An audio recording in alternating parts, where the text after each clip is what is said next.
Demikianlah diselesaikan langit dan bumi dan segala isinya. Ketika Allah pada hari ketujuh telah menyelesaikan pekerjaan yang dibuatnya itu, berhentilah ia pada hari ketujuh dari segala pekerjaan yang telah dibuatnya itu. Lalu Allah memberkati hari ketujuh itu dan menguduskannya, karena pada hari itulah ia berhenti dari segala pekerjaan penciptaan yang telah dibuatnya itu. Demikianlah riwayat langit dan bumi pada waktu diciptakan, ketika Tuhan Allah menjadikan bumi dan langit. Belum ada semak apapun di bumi, belum timbul tumbuh-tumbuhan apapun di padang, sebab Tuhan Allah belum menurunkan hujan ke bumi, dan belum ada orang untuk mengusahakan tanah itu. Tetapi ada kabut naik ke atas dari bumi dan membasahi seluruh permukaan bumi itu.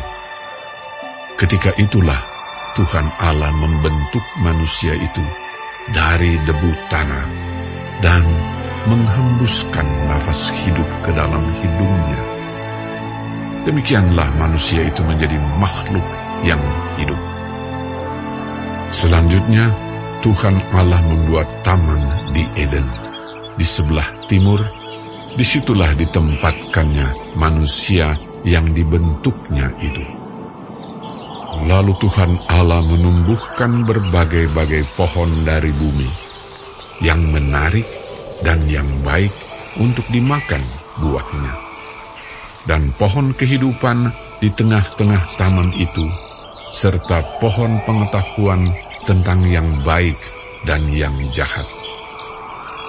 Ada suatu sungai mengalir dari Eden untuk membasahi taman itu, dan dari situ sungai itu terbagi menjadi 4 cabang. Yang pertama namanya Pison, yakni yang mengalir mengelilingi seluruh tanah Hawila, tempat emas ada. Dan emas dari negeri itu baik. Di sana ada damar bedola dan batu krisopras. Nama sungai yang kedua ialah Gihon, yakni yang mengalir mengelilingi seluruh tanah Kush. Nama sungai yang ketiga ialah Tigris, yakni yang mengalir di sebelah timur Asyur. Dan sungai yang keempat ialah Efrat. Tuhan Allah mengambil manusia itu dan menempatkannya dalam Taman Eden untuk mengusahakan dan memelihara taman itu. Lalu Tuhan Allah memberi perintah ini kepada manusia. Semua pohon dalam taman ini boleh kau makan buahnya dengan bebas. Tetapi pohon pengetahuan tentang yang baik dan yang jahat itu, janganlah kau makan buahnya, sebab pada hari engkau memakannya, pastilah engkau mati.